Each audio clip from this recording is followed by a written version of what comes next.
श्रीदशमहाविद्यास्तोत्रम्। नमस्ते चण्डिके चण्डी चण्डमुण्डविनाशिनी।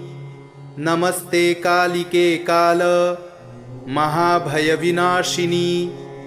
शिवे रक्ष जगद्धात्री प्रसीद हरिवल्लभे।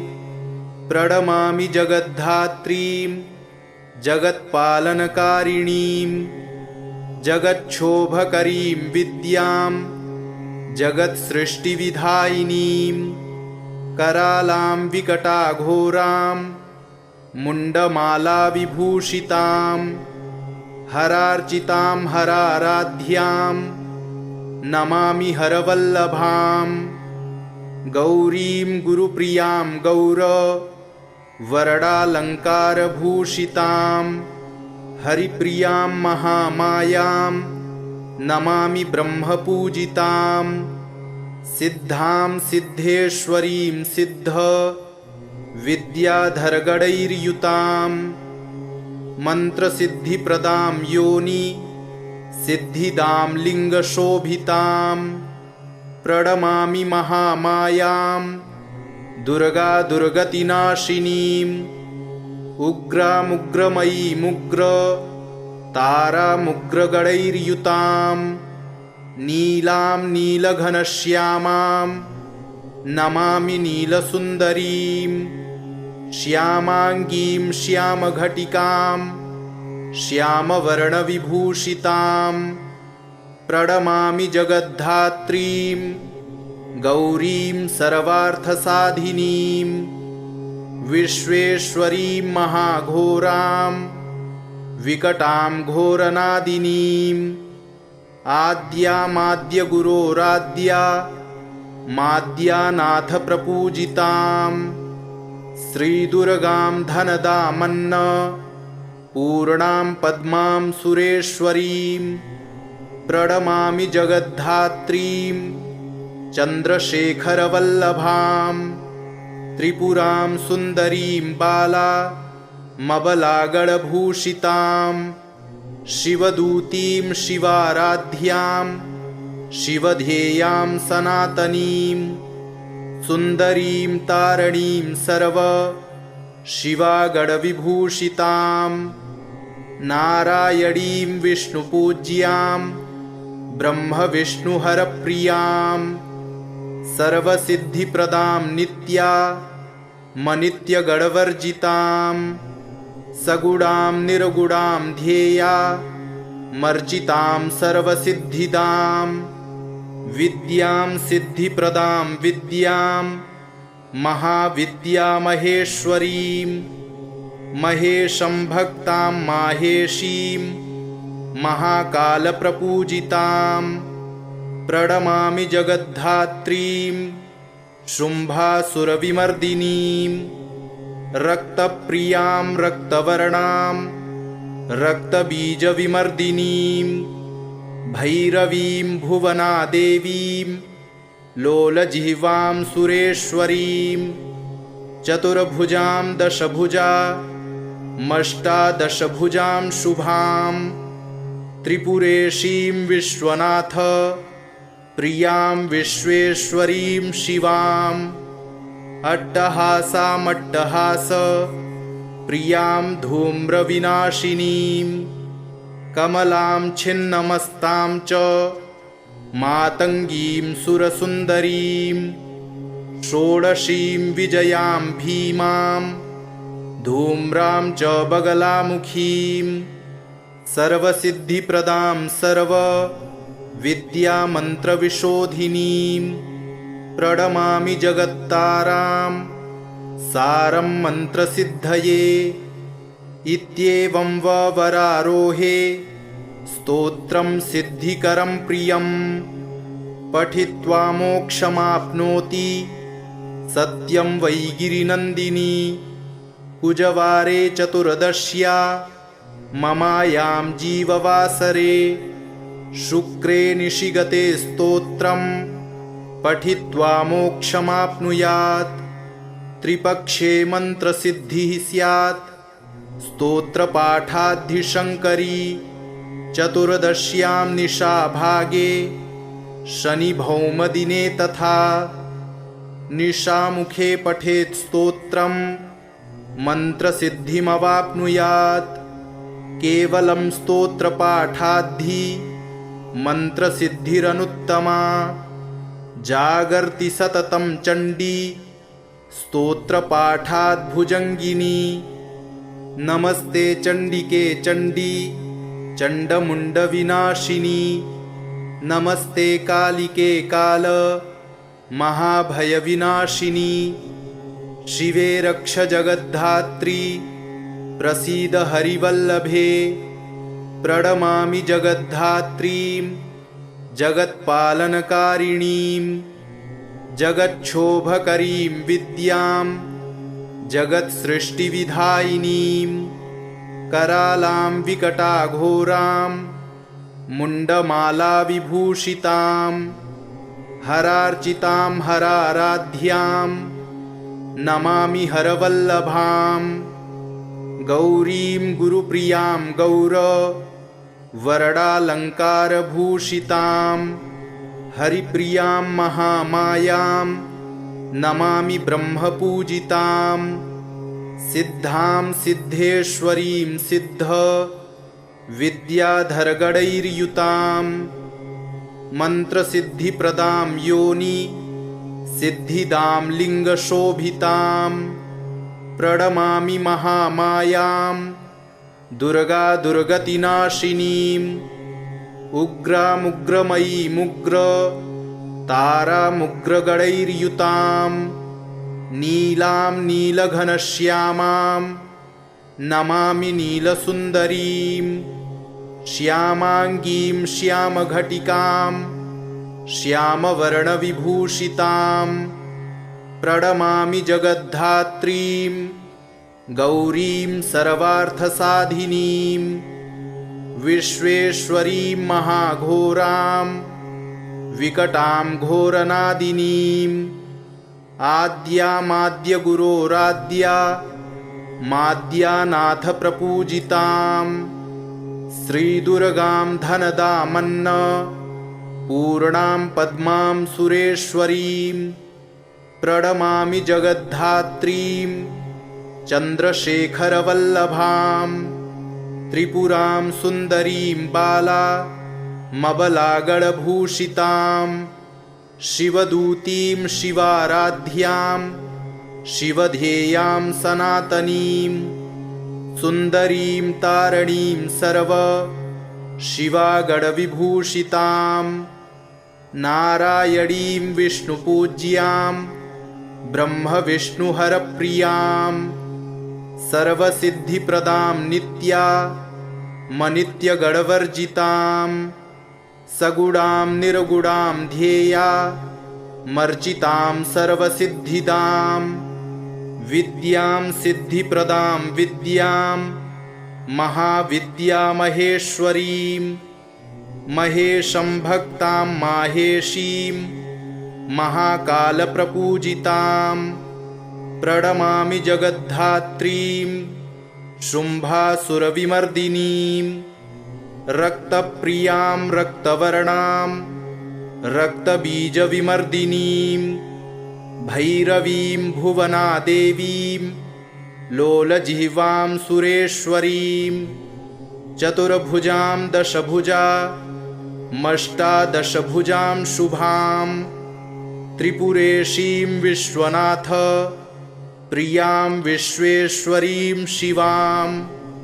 अट्टहासामट्टहास प्रियां धूम्रविनाशिनीं। कमलां छिन्नमस्तां च मातङ्गीं सुरसुन्दरीं। षोडशीं विजयां भीमां धूम्रां च बगलामुखीं। सर्वसिद्धिप्रदां सर्वविद्यामन्त्रविशोधिनीं। प्रणमामि जगत्तारां सारं मन्त्रसिद्धये। इत्येवं वरारोहे स्तोत्रं सिद्धिकरं प्रियं। पठित्वा मोक्षमाप्नोति सत्यं वै गिरिनन्दिनी। कुजवारे चतुर्दश्या ममायां जीववासरे शुक्रे निशिगते स्तोत्रं पठित्वा मोक्षमाप्नुयात् त्रिपक्षे मन्त्रसिद्धिः स्यात् स्तोत्रपाठाद्धिशङ्करी चतुर्दश्यां निशाभागे शनिभौमदिने तथा निशामुखे पठेत् स्तोत्रं मन्त्रसिद्धिमवाप्नुयात् केवलं स्तोत्रपाठाद्धि मन्त्रसिद्धिरनुत्तमा जागर्ति सततं चण्डी स्तोत्रपाठाद्भुजङ्गिनी नमस्ते चण्डिके चण्डी चण्डमुण्डविनाशिनी नमस्ते कालिके काल महाभयविनाशिनी शिवे रक्ष जगद्धात्री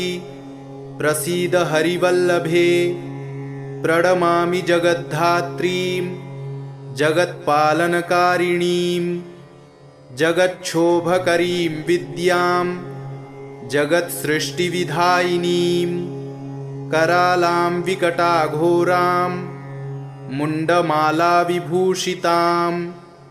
हरार्चितां हराराध्यां नमामि हरवल्लभां गौरीं गुरुप्रियां गौर वरडालङ्कारभूषितां हरिप्रियां महामायां नमामि ब्रह्मपूजितां सिद्धां सिद्धेश्वरीं सिद्ध विद्याधरगणैर्युतां मन्त्रसिद्धिप्रदां योनि सिद्धिदां लिङ्गशोभितां प्रणमामि महामायां दुर्गा दुर्गतिनाशिनीं उग्रामुग्रमयीमुग्र तारामुग्रगणैर्युतां नीलां नीलघनश्यामां नमामि नीलसुन्दरीं श्यामाङ्गीं श्यामघटिकां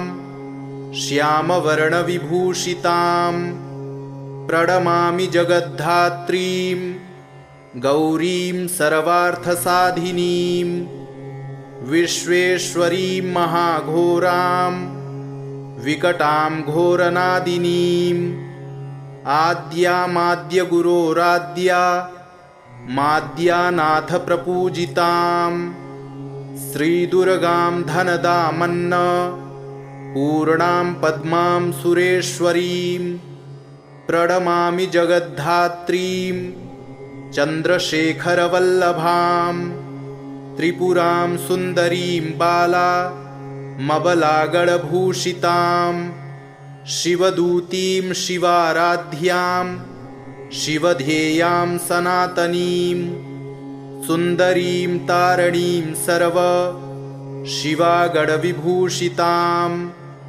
नारायणीं विष्णुपूज्यां ब्रह्मविष्णुहरप्रियां सर्वसिद्धिप्रदां नित्या मनित्यगणवर्जितां सगुणां निर्गुणां ध्येया मर्जितां सर्वसिद्धिदां विद्यां सिद्धिप्रदां विद्यां महाविद्यामहेश्वरीं महेशं भक्तां माहेशीं महाकालप्रपूजितां प्रणमामि जगद्धात्रीं शुम्भासुरविमर्दिनीं रक्तप्रियां रक्तवर्णां रक्तबीजविमर्दिनीं भैरवीं भुवनादेवीं लोलजिह्वां सुरेश्वरीं चतुर्भुजां दशभुजा मष्टादशभुजां शुभां त्रिपुरेशीं विश्वनाथ प्रियां विश्वेश्वरीं शिवां अट्टहासामट्टहास प्रियां धूम्रविनाशिनीं कमलां छिन्नमस्तां च मातङ्गीं सुरसुन्दरीं षोडशीं विजयां भीमां धूम्रां च बगलामुखीं सर्वसिद्धिप्रदां सर्वविद्यामन्त्रविशोधिनीं प्रणमामि जगत्तारां सारं मन्त्रसिद्धये। इत्येवं वरारोहे स्तोत्रं सिद्धिकरं प्रियं पठित्वा मोक्षमाप्नोति सत्यं वै गिरिनन्दिनी। कुजवारे चतुर्दश्या ममायां जीववासरे शुक्रे निशिगते स्तोत्रं पठित्वा मोक्षमाप्नुयात्। त्रिपक्षे मन्त्रसिद्धिः स्यात् स्तोत्रपाठाद्धिशङ्करी। चतुर्दश्यां निशाभागे शनिभौमदिने तथा निशामुखे पठेत् स्तोत्रं मन्त्रसिद्धिमवाप्नुयात्। केवलं स्तोत्रपाठाद्धि मन्त्रसिद्धिरनुत्तमा। जागर्ति सततं चण्डी स्तोत्रपाठाद्भुजङ्गिनी। नमस्ते चण्डिके चण्डी चण्डमुण्डविनाशिनी। नमस्ते कालिके काल महाभयविनाशिनी। शिवे रक्ष जगद्धात्री प्रसीद हरिवल्लभे। प्रणमामि जगद्धात्रीं जगत्पालनकारिणीं। जगच्छोभकरीं विद्यां जगत्सृष्टिविधायिनीं। करालां विकटाघोरां मुण्डमालाविभूषितां। हरार्चितां हराराध्यां नमामि हरवल्लभां। गौरीं गुरुप्रियां वरडालङ्कारभूषितां। हरिप्रियां महामायां नमामि ब्रह्मपूजितां। सिद्धां सिद्धेश्वरीं सिद्ध विद्याधरगणैर्युतां। मन्त्रसिद्धिप्रदां योनि सिद्धिदां लिङ्गशोभितां। प्रणमामि महामायां दुर्गा दुर्गतिनाशिनीम्। उग्रामुग्रमयीमुग्र तारामुग्रगणैर्युतां। नीलां नीलघनश्यामां नमामि नीलसुन्दरीं। श्यामाङ्गीं श्यामघटिकां श्यामवर्णविभूषितां। प्रणमामि जगद्धात्रीं गौरीं सर्वार्थसाधिनीं। विश्वेश्वरीं महाघोरां विकटां घोरनादिनीम्। आद्यामाद्यगुरोराद्या माद्यानाथ प्रपूजितां। श्रीदुर्गां धनदामन्न पूर्णां पद्मां सुरेश्वरीं। प्रणमामि जगद्धात्रीं चन्द्रशेखरवल्लभां। त्रिपुरां सुन्दरीं बाला मबलागणभूषितां। शिवदूतीं शिवाराध्यां शिवध्येयां सनातनीं। सुन्दरीं तारणीं सर्व शिवागणविभूषितां। नारायणीं विष्णुपूज्यां ब्रह्मविष्णुहरप्रियां। सर्वसिद्धिप्रदां नित्या मनित्यगणवर्जितां। सगुणां निर्गुणां ध्येया मर्जितां सर्वसिद्धिदां। विद्यां सिद्धिप्रदां विद्यां महाविद्यामहेश्वरीं। महेशं भक्तां माहेशीं महाकालप्रपूजितां। प्रणमामि जगद्धात्रीं शुम्भासुरविमर्दिनीं। रक्तप्रियां रक्तवर्णां रक्तबीजविमर्दिनीं। भैरवीं भुवनादेवीं लोलजिह्वां सुरेश्वरीं। चतुर्भुजां दशभुजा मष्टादशभुजां शुभां। त्रिपुरेशीं विश्वनाथ प्रियां विश्वेश्वरीं शिवां। अट्टहासामट्टहास प्रियां धूम्रविनाशिनीं। कमलां छिन्नमस्तां च मातङ्गीं सुरसुन्दरीं षोडशीं विजयां भीमां धूम्रां च बगलामुखीं सर्वसिद्धिप्रदां सर्वविद्यामन्त्रविशोधिनीं प्रणमामि जगत्तारां सारं मन्त्रसिद्धये। इत्येवं वरारोहे स्तोत्रं सिद्धिकरं प्रियं पठित्वा मोक्षमाप्नोति सत्यं वै गिरिनन्दिनी। कुजवारे चतुर्दश्या ममायां जीववासरे शुक्रे निशिगते स्तोत्रं पठित्वा मोक्षमाप्नुयात्। त्रिपक्षे मन्त्रसिद्धिः स्यात् स्तोत्रपाठाद्धिशङ्करी। चतुर्दश्यां निशाभागे शनिभौमदिने तथा निशामुखे पठेत् स्तोत्रं मन्त्रसिद्धिमवाप्नुयात्।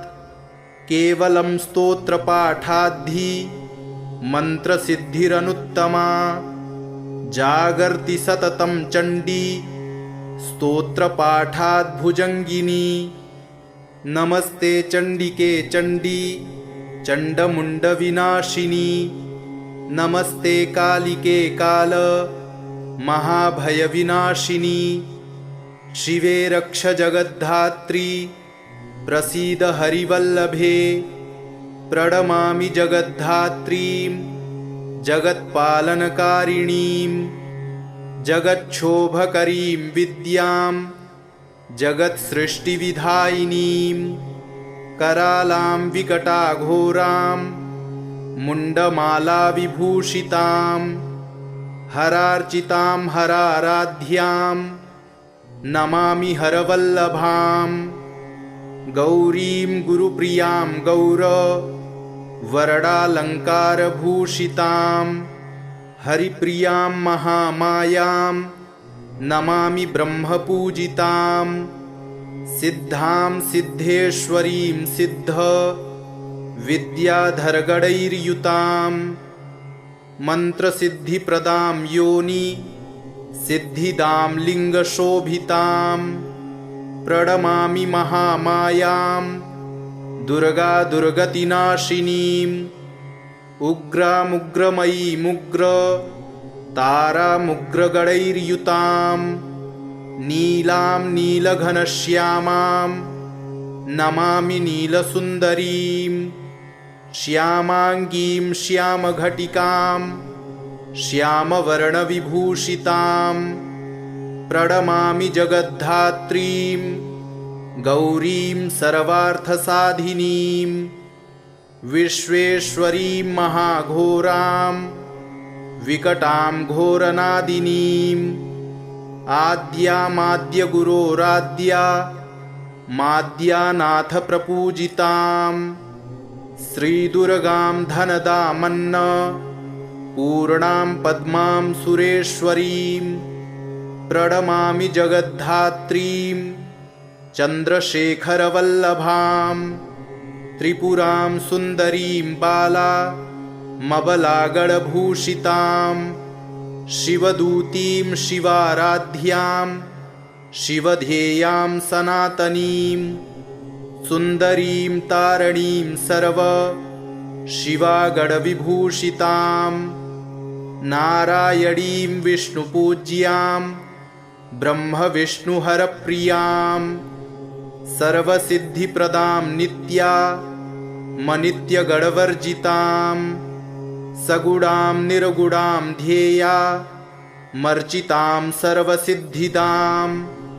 विद्यां सिद्धिप्रदां विद्यां महाविद्यामहेश्वरीं। महेशं भक्तां माहेशीं महाकालप्रपूजितां। प्रणमामि जगद्धात्रीं शुम्भासुरविमर्दिनीं। रक्तप्रियां रक्तवर्णां रक्तबीजविमर्दिनीं। भैरवीं भुवनादेवीं लोलजिह्वां सुरेश्वरीं। चतुर्भुजां दशभुजामष्टादशभुजां शुभां त्रिपुरेशीं विश्वनाथ प्रियां विश्वेश्वरीं शिवाम् अट्टहासामट्टहास प्रियां धूम्रविनाशिनीं कमलां छिन्नमस्तां च मातङ्गीं सुरसुन्दरीं षोडशीं विजयां भीमां धूम्रां च बगलामुखीं सर्वसिद्धिप्रदां सर्वविद्यामन्त्रविशोधिनीं प्रणमामि जगत्तारां सारं मन्त्रसिद्धये। इत्येवं वरारोहे स्तोत्रं सिद्धिकरं प्रियं पठित्वा मोक्षमाप्नोति सत्यं वै गिरिनन्दिनी। कुजवारे चतुर्दश्या ममायां जीववासरे शुक्रे निशिगते स्तोत्रं पठित्वा मोक्षमाप्नुयात्। त्रिपक्षे मन्त्रसिद्धिः स्यात् स्तोत्रपाठाद्धिशङ्करी। चतुर्दश्यां निशाभागे शनिभौमदिने तथा निशामुखे पठेत् स्तोत्रं मन्त्रसिद्धिमवाप्नुयात्। केवलं स्तोत्रपाठाद्धि मन्त्रसिद्धिरनुत्तमा। जागर्ति सततं चण्डी स्तोत्रपाठाद्भुजङ्गिनी। नमस्ते चण्डिके चण्डी चण्डमुण्डविनाशिनी। नमस्ते कालिके काल महाभयविनाशिनी। शिवे रक्ष जगद्धात्री प्रसीद हरिवल्लभे। प्रणमामि जगद्धात्रीं जगत्पालनकारिणीं जगच्छोभकरीं विद्यां जगत्सृष्टिविधायिनीं करालां विकटाघोरां मुण्डमालाविभूषितां हरार्चितां हराराध्यां नमामि हरवल्लभां। गौरीं गुरुप्रियां वरडालङ्कारभूषितां हरिप्रियां महामायां नमामि ब्रह्मपूजितां। सिद्धां सिद्धेश्वरीं सिद्ध विद्याधरगणैर्युतां मन्त्रसिद्धिप्रदां योनि सिद्धिदां लिङ्गशोभितां। प्रणमामि महामायां दुर्गा दुर्गतिनाशिनीं उग्रामुग्रमयीमुग्र तारामुग्रगणैर्युतां नीलां नीलघनश्यामां नमामि नीलसुन्दरीं। श्यामाङ्गीं श्यामघटिकां श्यामवर्णविभूषितां प्रणमामि जगद्धात्रीं गौरीं सर्वार्थसाधिनीं। विश्वेश्वरीं महाघोरां विकटां घोरनादिनीं आद्यामाद्यगुरोराद्या माद्यानाथ प्रपूजितां। श्रीदुर्गां धनदामन्न पूर्णां पद्मां सुरेश्वरीं प्रणमामि जगद्धात्रीं चन्द्रशेखरवल्लभां। त्रिपुरां सुन्दरीं बाला मबलागणभूषितां शिवदूतीं शिवाराध्यां शिवध्येयां सनातनीं सुन्दरीं तारणीं सर्व शिवागणविभूषितां नारायणीं विष्णुपूज्यां ब्रह्मविष्णुहरप्रियां सर्वसिद्धिप्रदां नित्या मनित्यगणवर्जितां सगुणां निर्गुणां ध्येया मर्चितां सर्वसिद्धिदां विद्यां सिद्धिप्रदां विद्यां महाविद्यामहेश्वरीं महेशं भक्तां माहेशीं महाकालप्रपूजितां प्रणमामि जगद्धात्रीं शुम्भासुरविमर्दिनीं रक्तप्रियां रक्तवर्णां रक्तबीजविमर्दिनीं भैरवीं भुवनादेवीं लोलजिह्वां सुरेश्वरीं चतुर्भुजां दशभुजा मष्टादशभुजां शुभां त्रिपुरेशीं विश्वनाथ प्रियां विश्वेश्वरीं शिवाम् अट्टहासामट्टहास प्रियां धूम्रविनाशिनीं कमलां छिन्नमस्तां च मातङ्गीं सुरसुन्दरीं षोडशीं विजयां भीमां धूम्रां च बगलामुखीं सर्वसिद्धिप्रदां सर्वविद्यामन्त्रविशोधिनीं प्रणमामि जगत्तारां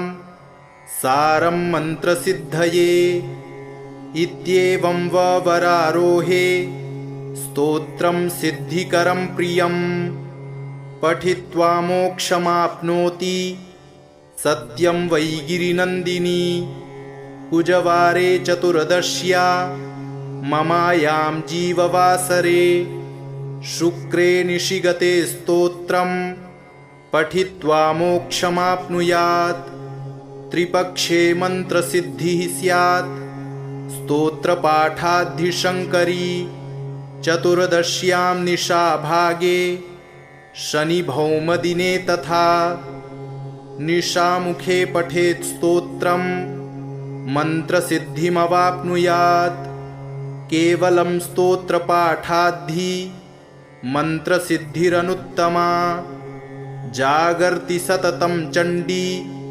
स्तोत्रपाठाद्भुजङ्गिनी नमस्ते चण्डिके चण्डी चण्डमुण्डविनाशिनी नमस्ते कालिके काल महाभयविनाशिनी शिवे रक्ष जगद्धात्री प्रसीद हरिवल्लभे प्रणमामि जगद्धात्रीं जगत्पालनकारिणीं जगच्छोभकरीं विद्यां जगत्सृष्टिविधायिनीं करालां विकटाघोरां मुण्डमालाविभूषितां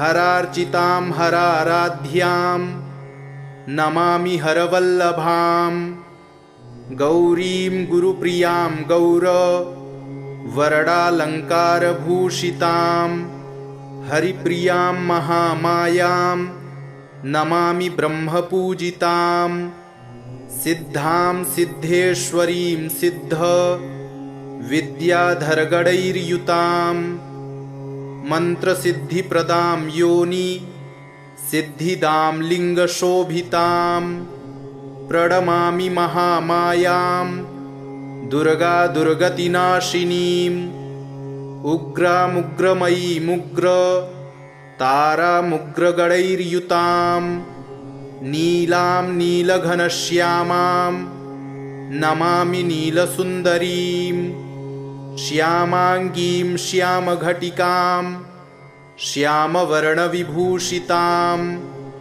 प्रणमामि जगद्धात्रीं गौरीं सर्वार्थसाधिनीं विश्वेश्वरीं महाघोरां विकटां घोरनादिनीं आद्यामाद्यगुरोराद्या माद्यानाथ प्रपूजितां श्रीदुर्गां धनदामन्न पूर्णां पद्मां सुरेश्वरीं प्रणमामि जगद्धात्रीं चन्द्रशेखरवल्लभां त्रिपुरां सुन्दरीं बाला मबलागणभूषितां शिवदूतीं शिवाराध्यां शिवध्येयां सनातनीं सुन्दरीं तारणीं सर्व शिवागणविभूषितां नारायणीं विष्णुपूज्यां ब्रह्मविष्णुहरप्रियां सर्वसिद्धिप्रदां नित्या मनित्यगणवर्जितां सगुणां निर्गुणां ध्येया मर्जितां सर्वसिद्धिदां विद्यां सिद्धिप्रदां विद्यां महाविद्यामहेश्वरीं महेशं भक्तां माहेशीं महाकालप्रपूजितां प्रणमामि जगद्धात्रीं शुम्भासुरविमर्दिनीं रक्तप्रियां रक्तवर्णां रक्तबीजविमर्दिनीं भैरवीं भुवनादेवीं लोलजिह्वां सुरेश्वरीं चतुर्भुजां दशभुजामष्टादशभुजां शुभां त्रिपुरेशीं विश्वनाथ प्रियां विश्वेश्वरीं शिवां अट्टहासामट्टहास प्रियां धूम्रविनाशिनीं कमलां छिन्नमस्तां च मातङ्गीं सुरसुन्दरीं षोडशीं विजयां भीमां धूम्रां च बगलामुखीं सर्वसिद्धिप्रदां सर्वविद्यामन्त्रविशोधिनीं प्रणमामि जगत्तारां सारं मन्त्रसिद्धये इत्येवं वरारोहे स्तोत्रं सिद्धिकरं प्रियं पठित्वा मोक्षमाप्नोति सत्यं वै गिरिनन्दिनी कुजवारे चतुर्दश्या ममायां जीववासरे शुक्रे निशिगते स्तोत्रं पठित्वा मोक्षमाप्नुयात् त्रिपक्षे मन्त्रसिद्धिः स्यात् स्तोत्रपाठाद्धिशङ्करी चतुर्दश्यां निशाभागे शनिभौमदिने तथा निशामुखे पठेत् स्तोत्रं मन्त्रसिद्धिमवाप्नुयात् केवलं स्तोत्रपाठाद्धि मन्त्रसिद्धिरनुत्तमा जागर्ति सततं चण्डी स्तोत्रपाठाद्भुजङ्गिनी नमस्ते चण्डिके चण्डी चण्डमुण्डविनाशिनी नमस्ते कालिके काल महाभयविनाशिनी शिवे रक्ष जगद्धात्री प्रसीद हरिवल्लभे प्रणमामि जगद्धात्रीं जगत्पालनकारिणीं जगच्छोभकरीं विद्यां जगत्सृष्टिविधायिनीं करालां विकटाघोरां मुण्डमालाविभूषितां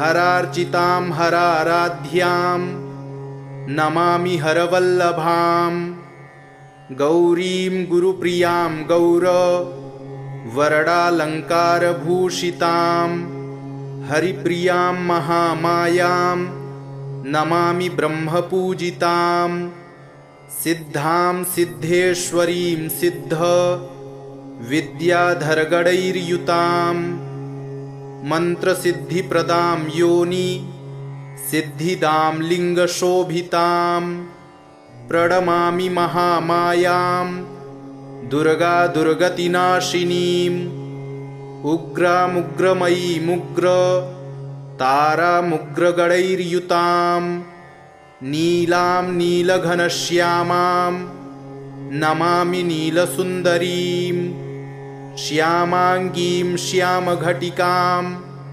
श्यामवर्णविभूषितां प्रणमामि जगद्धात्रीं गौरीं सर्वार्थसाधिनीं विश्वेश्वरीं महाघोरां विकटां घोरनादिनीं आद्यामाद्यगुरोराद्या माद्यानाथप्रपूजितां श्रीदुर्गां धनदामन्न पूर्णां पद्मां सुरेश्वरीं प्रणमामि जगद्धात्रीं चन्द्रशेखरवल्लभां त्रिपुरां सुन्दरीं बाला मबलागणभूषितां शिवदूतीं शिवाराध्यां शिवध्येयां सनातनीं सुन्दरीं तारणीं सर्व शिवागणविभूषितां नारायणीं विष्णुपूज्यां ब्रह्मविष्णुहरप्रियां सर्वसिद्धिप्रदां नित्यामनित्यगणवर्जितां सगुणां निर्गुणां ध्येया मर्जितां सर्वसिद्धिदां विद्यां सिद्धिप्रदां विद्यां महाविद्यामहेश्वरीं महेशं भक्तां माहेशीं महाकालप्रपूजितां प्रणमामि जगद्धात्रीं शुम्भासुरविमर्दिनीं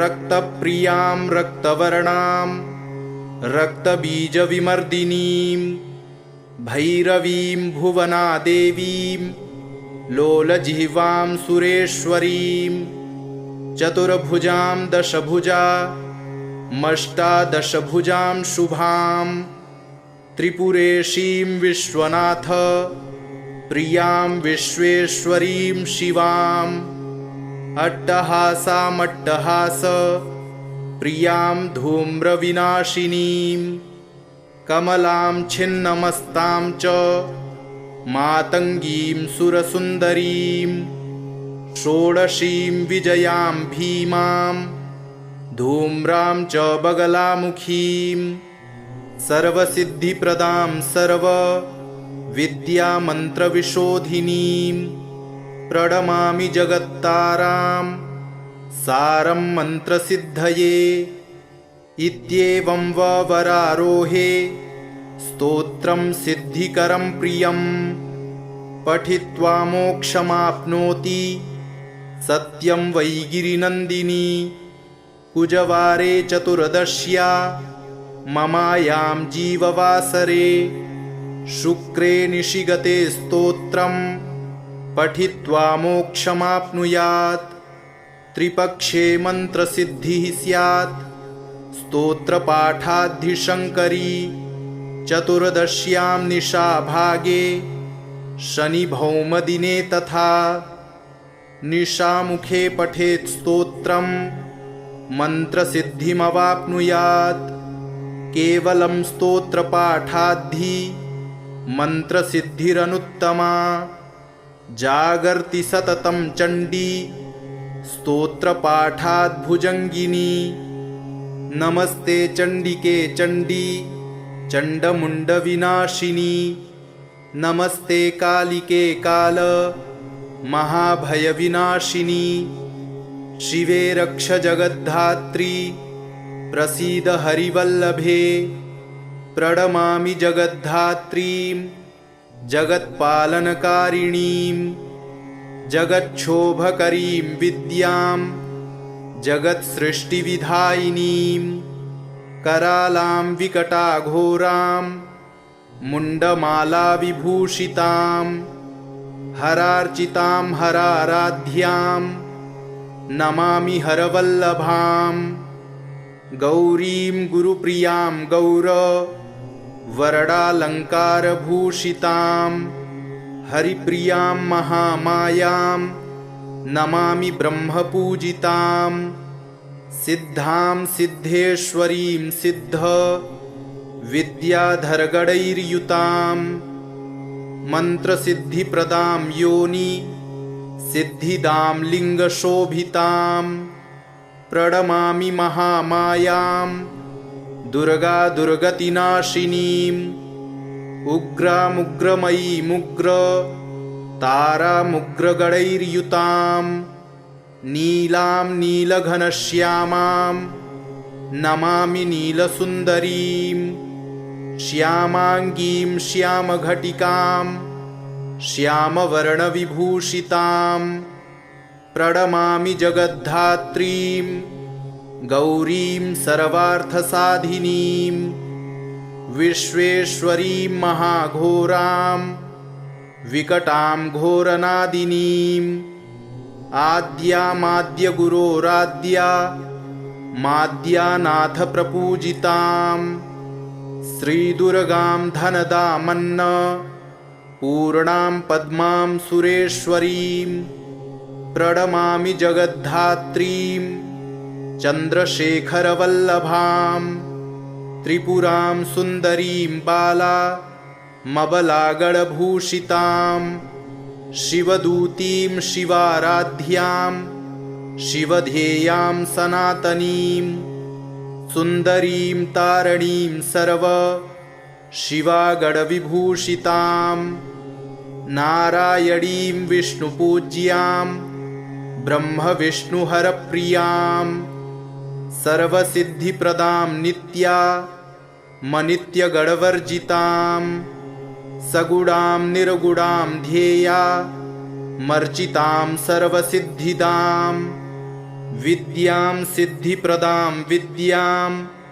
महाविद्यामहेश्वरीं महेशं भक्तां माहेशीं महाकालप्रपूजितां प्रणमामि जगद्धात्रीं शुम्भासुरविमर्दिनीं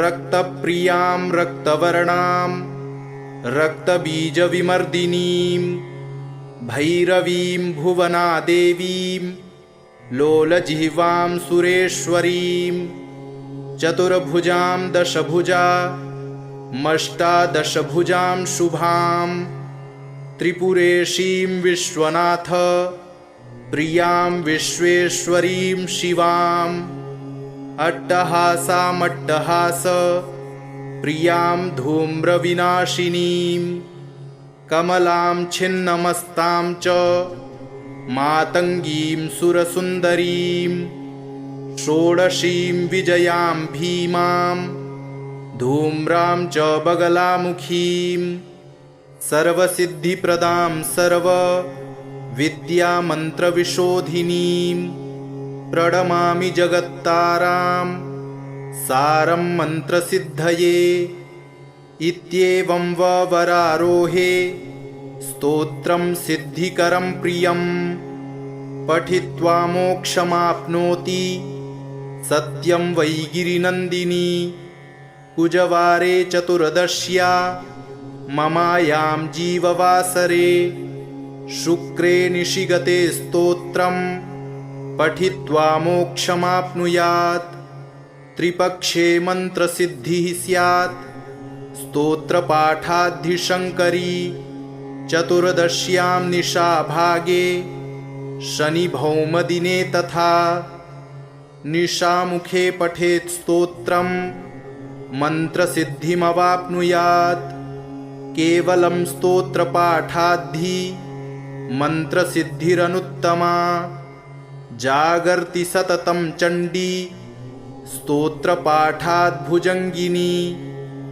नमस्ते चण्डिके चण्डी चण्डमुण्डविनाशिनी नमस्ते कालिके काल महाभयविनाशिनी शिवे रक्ष जगद्धात्री प्रसीद हरिवल्लभे प्रणमामि जगद्धात्रीं जगत्पालनकारिणीं जगच्छोभकरीं विद्यां जगत्सृष्टिविधायिनीं करालां विकटाघोरां मुण्डमालाविभूषितां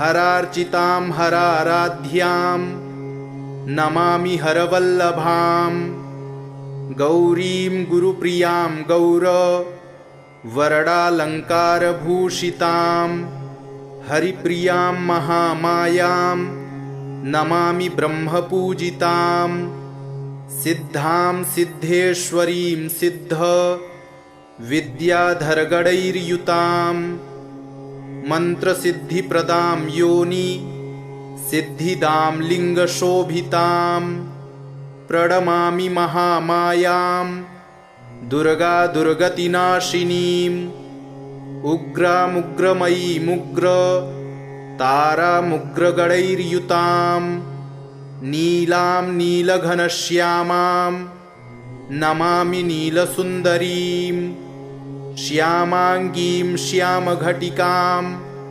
श्यामवर्णविभूषितां प्रणमामि जगद्धात्रीं गौरीं सर्वार्थसाधिनीं विश्वेश्वरीं महाघोरां विकटां घोरनादिनीम् आद्यामाद्यगुरोराद्या माद्यानाथ प्रपूजितां श्रीदुर्गां धनदामन्न पूर्णां पद्मां सुरेश्वरीं प्रणमामि जगद्धात्रीं चन्द्रशेखरवल्लभां त्रिपुरां सुन्दरीं बालामबलागणभूषितां शिवदूतीं शिवाराध्यां शिवध्येयां सनातनीं सुन्दरीं तारणीं सर्व शिवागणविभूषितां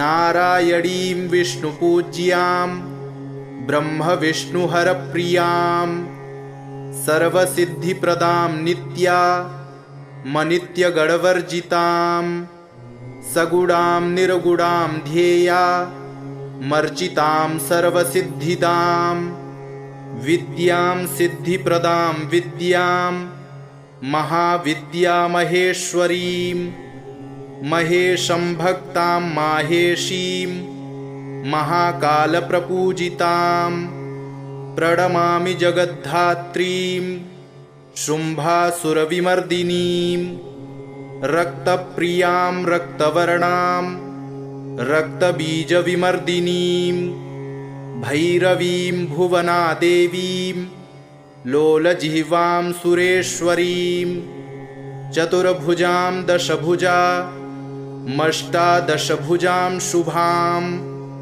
त्रिपुरेशीं विश्वनाथ प्रियां विश्वेश्वरीं शिवाम् अट्टहासामट्टहास प्रियां धूम्रविनाशिनीं कमलां छिन्नमस्तां च मातङ्गीं सुरसुन्दरीं षोडशीं विजयां भीमां धूम्रां च बगलामुखीं सर्वसिद्धिप्रदां सर्वविद्यामन्त्रविशोधिनीं प्रणमामि जगत्तारां सारं मन्त्रसिद्धये इत्येवं वरारोहे स्तोत्रं सिद्धिकरं प्रियं पठित्वा मोक्षमाप्नोति सत्यं वै गिरिनन्दिनी कुजवारे चतुर्दश्या ममायां जीववासरे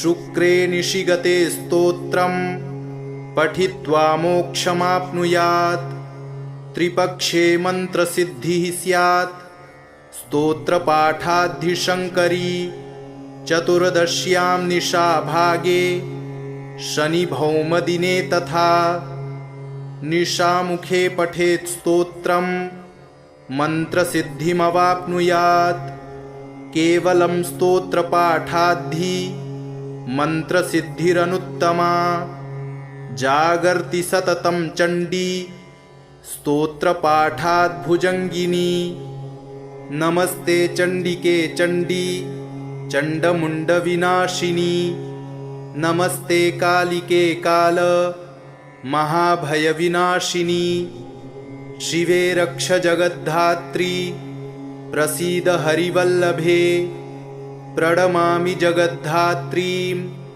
जगत्पालनकारिणीं जगच्छोभकरीं विद्यां जगत्सृष्टिविधायिनीं करालां विकटाघोरां मुण्डमालाविभूषितां हरार्चितां हराराध्यां नमामि हरवल्लभां गौरीं गुरुप्रियां वरडालङ्कारभूषितां हरिप्रियां महामायां नमामि ब्रह्मपूजितां सिद्धां सिद्धेश्वरीं सिद्ध विद्याधरगणैर्युतां मन्त्रसिद्धिप्रदां योनि सिद्धिदां लिङ्गशोभितां प्रणमामि महामायां दुर्गा दुर्गतिनाशिनीं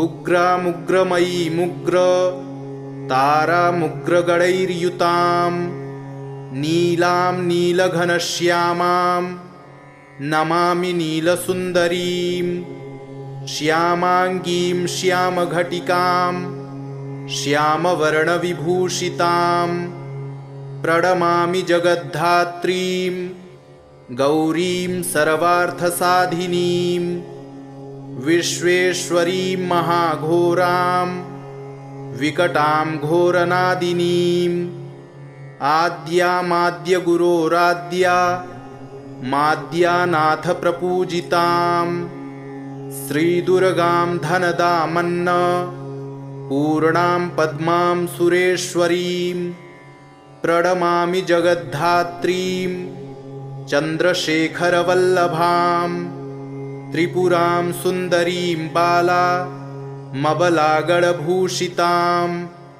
शिवदूतीं शिवाराध्यां शिवध्येयां सनातनीं सुन्दरीं तारणीं सर्व शिवागणविभूषितां नारायणीं विष्णुपूज्यां ब्रह्मविष्णुहरप्रियां सर्वसिद्धिप्रदां नित्यामनित्यगणवर्जितां सगुणां निर्गुणां ध्येया मर्जितां सर्वसिद्धिदां विद्यां सिद्धिप्रदां विद्यां महाविद्यामहेश्वरीं महेशं भक्तां माहेशीं महाकालप्रपूजितां प्रणमामि जगद्धात्रीं शुम्भासुरविमर्दिनीं रक्तप्रियां रक्तवर्णां रक्तबीजविमर्दिनीं भैरवीं भुवनादेवीं लोलजिह्वां सुरेश्वरीं चतुर्भुजां दशभुजामष्टादशभुजां शुभां त्रिपुरेशीं विश्वनाथ प्रियां विश्वेश्वरीं शिवाम् अट्टहासामट्टहास प्रियां धूम्रविनाशिनीं कमलां छिन्नमस्तां च मातङ्गीं सुरसुन्दरीं षोडशीं विजयां भीमां धूम्रां च बगलामुखीं सर्वसिद्धिप्रदां सर्वविद्यामन्त्रविशोधिनीं प्रणमामि जगत्तारां सारं मन्त्रसिद्धये इत्येवं वरारोहे स्तोत्रं सिद्धिकरं प्रियं पठित्वा मोक्षमाप्नोति सत्यं वै गिरिनन्दिनी कुजवारे चतुर्दश्या ममायां जीववासरे शुक्रे निशिगते स्तोत्रं पठित्वा मोक्षमाप्नुयात् त्रिपक्षे मन्त्रसिद्धिः स्यात् स्तोत्रपाठाद्धिशङ्करी चतुर्दश्यां निशाभागे शनिभौमदिने तथा निशामुखे पठेत् स्तोत्रं मन्त्रसिद्धिमवाप्नुयात् केवलं स्तोत्रपाठाद्धि मन्त्रसिद्धिरनुत्तमा जागर्ति सततं चण्डी स्तोत्रपाठाद्भुजङ्गिनी इति श्रीमुण्डमालातन्त्रे एकादशपटले दशमहाविद्यास्तोत्रं सम्पूर्णम्।